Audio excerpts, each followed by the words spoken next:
नमस्कार साथियों। तो मध्य प्रदेश के कर्मचारियों के लिए एक बहुत ही बड़ी खबर सामने आ रही है।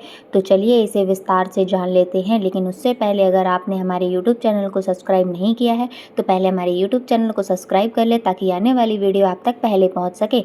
सूत्रों के अनुसार नया वेतन आयोग 2027 से लागू होने की संभावना है।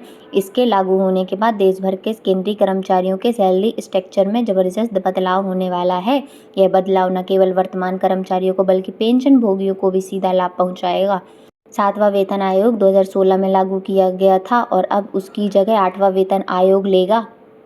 केंद्रीय वेतन आयोग का मुख्य कार्य केंद्रीय कर्मचारियों के वेतन ढांचे को निर्धारित करना है। यह आयोग एक निर्दिष्ट अवधि के लिए गठित किया जाता है और इसका प्रभाव मूल वेतन, भत्तों और पेंशन पर पड़ता है। वेतन आयोग की सिफारिशों पे मैट्रिक्स सिस्टम पर आधारित होती हैं जो विभिन्न लेवल्स और सेवा अवधि के आधार पर सैलरी तय करता है। अभी तक 8वां वेतन आयोग के सदस्य, चेयरमैन और टर्म्स एंड रेफरेंस का आधिकारिक ऐलान नहीं हुआ है। हालांकि विशेषज्ञों का मानना है कि इस बार केंद्रीय कर्मचारियों की सैलरी में पहले से कहीं अधिक इजाफा होने वाला है। यह इजाफा महंगाई दर और जीवन यापन की बढ़ती लागत को देखते हुए किया जा रहा है।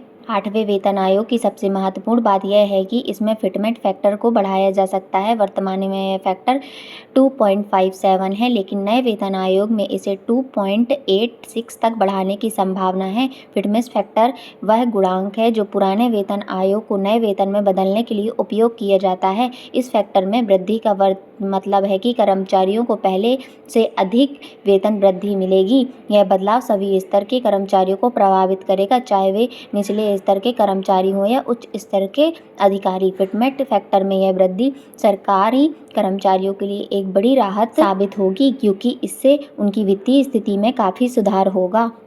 8वें वेतन आयोग के तहत विभिन्न पे लेवल्स में सैलरी वृद्धि के अनुमान काफ़ी आशाजनक हैं। वे पे लेवल 1 के कर्मचारियों की वर्तमान सैलरी 18,000 रुपये से बढ़कर 51,480 रुपये हो सकती है। यह लगभग 3 गुना वृद्धि है जो निचले स्तर के कर्मचारियों के लिए एक बड़ी राहत होगी। लेवल 2 के कर्मचारियों की सैलरी 19,900 रुपये से बढ़कर 56,914 रुपये हो सकती है। लेवल 3 के कर्मचारियों को भी अच्छा फ़ायदा मिलेगा क्योंकि उनकी सैलरी 21,700 रुपये से बढ़कर 62,062 रुपये हो सकती है। मध्यम स्तर के कर्मचारियों के लिए भी यह खुशखबरी है क्योंकि लेवल 6 की सैलरी 35,400 से बढ़कर 1,00,000 रुपये तक ऊपर जा सकती है। यह वृद्धि इन कर्मचारियों के जीवन स्तर में काफ़ी सुधार लाएगी। 8वें वेतन आयोग का सबसे बड़ा फायदा उच्च स्तरीय अधिकारी को मिलेगा। लेवल 10 से अधिकारी, जिसमें IAS और IPS अधिकारी शामिल हैं, उनकी सैलरी 55,100 रुपये से बढ़कर 1.6 लाख रुपये हो सकती है। यह लगभग 3 गुना वृद्धि है जो इन अधिकारियों के लिए एक महत्वपूर्ण बदलाव होगा। इस वेतन वृद्धि से न केवल अधिकारी की वित्तीय स्थिति में सुधार होगा बल्कि सरकारी सेवा में प्रतिभाशाली लोगों को आकर्षित करने में भी मदद मिलेगी। उच्च वेतन से सरकारी नौकरी की आकर्षण बढ़ेगी और बेहतर प्रतिभागियों को सरकारी सेवा में आने के लिए प्रेरणा मिलेगी।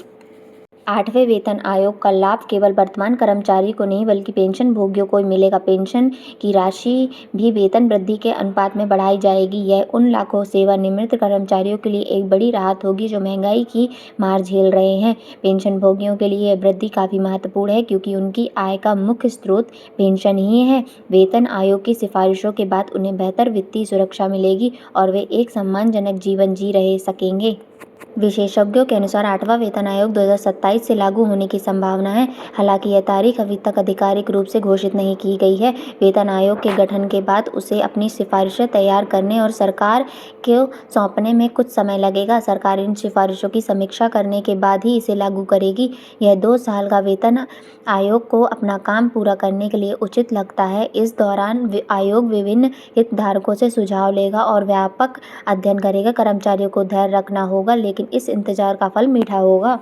यह आवश्यक है कि पाठक समझे कि उपरोक्त जानकारी समाचार, रिपोर्ट और अनुमानों पर आधारित है। 8वें वेतन आयोग के बारे में अभी तक कोई आधिकारिक घोषणा नहीं हुई है। वेतन वृद्धि के आंकड़े, लागू होने की तारीख केवल अनुमान है। सरकार द्वारा आधिकारिक घोषणा का इंतजार करना आवश्यक है। किसी भी निर्णय लेने से पहले सरकारी स्रोतों से जानकारी की पुष्टि करना अनिवार्य है। वास्तविक सैलरी वृद्धि और नियमन आधिकारिक घोषणा के समय लागू हो सकते हैं।